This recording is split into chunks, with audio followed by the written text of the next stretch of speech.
wine spirits meet. And today I have a Kentucky straight bourbon on my cask, and it is named Rebel Yell. Yes, it's a brand whiskey, so there is no distillery called Rebel Yell. It's a brand whiskey, but the brand is really, really old. The brand was created after a recipe of 1849, and I just see that there is a bit more information here in the back. Handcrafted according to the original time-honored wheated recipe since 1849 and bottled at 100 proof for a rich, full flavor.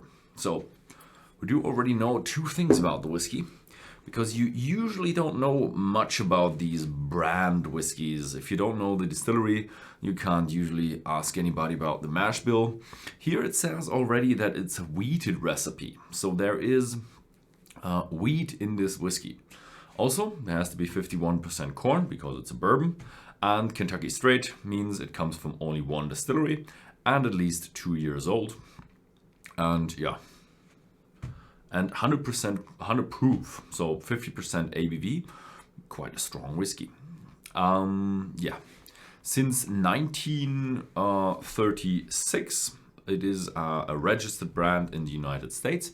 I think, I'm not quite sure, but I think the patent system started somewhere at the beginning of the 20th century.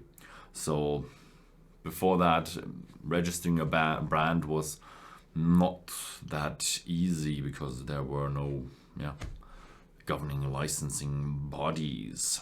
Yeah. Today it comes, this was done by the Stitzel-Weller distillery. And today the brand belongs to Luxco.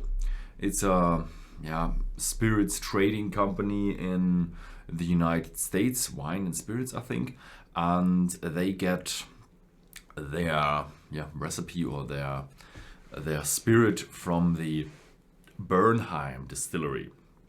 The Bernheim distillery was bought, or I think already belonged to Heaven Hill. So yeah, it's a big continuous distilling complex in the middle of Louisville. I've already visited that. If you watch the video at the Heaven Hill distillery, then you will find the Bernheim distilling complex. Yeah. Does it say anything else? Intense whiskey with 50%. I've already said that. Yeah, that's it.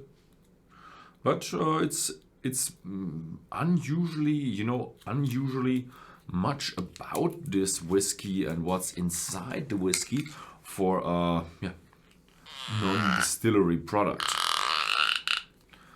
So a whiskey that doesn't have a distillery on it is considered a non-distillery product, NDP whiskey for short.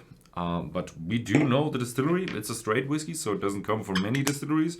And we do know something about the mash bill, so we do know quite a lot. And let me show you the bottle. It's quite cool. I like the bottle design. It's a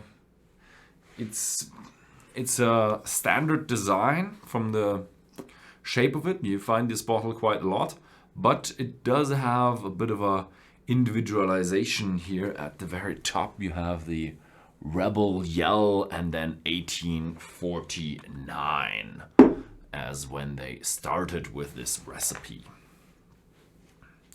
So is it any good? Typical bourbon style.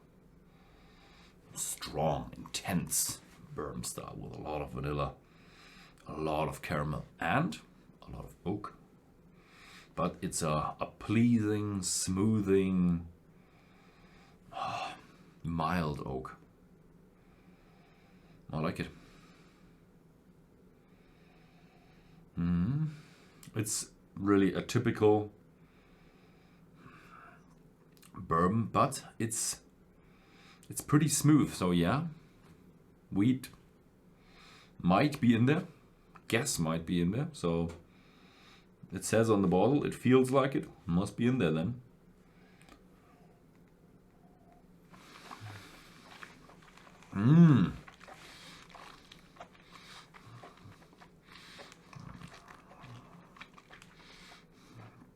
Oh, I would have expected something like Maker's Mark with forward tasting.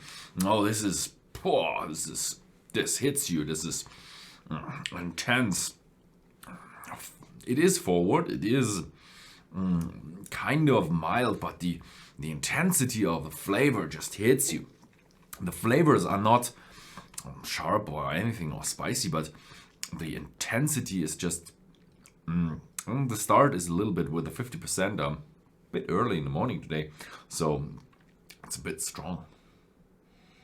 Oh, but I like it. It's a real American a Kentucky straight bourbon. Yeah, definitely. It's a nice one.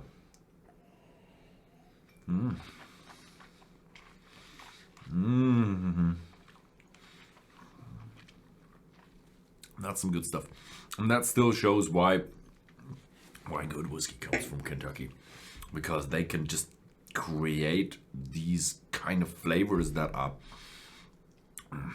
really good. So this 100 proof for full rich flavors, this is not just a marketing line. This is true. This is really inside this whiskey. And they even say Lux Row Distillers at the bottom of the bottle. So in the aftertaste, it's not at all forward. Here comes all of the wood. It really feels like a bit of a older bourbon. It has some bitter touch to it, a lot of oak to it, so it really feels like that oak flavor in your whiskey. It comes on very forward, very bourbon style, very light, wheated, and then it ends up intense, oaky, bittersweet, even going into bitter.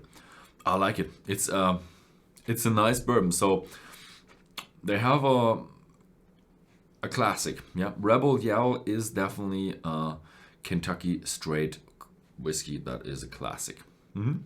If you find it, it's not that expensive. It's more expensive than the big brands. Yeah, you pay a few more, $10 or $20 more than the big cheap brands, but I would say it's worth it. Yeah, have a look. If you find this whiskey, give it a try. And thank you very much for watching, and see you next time.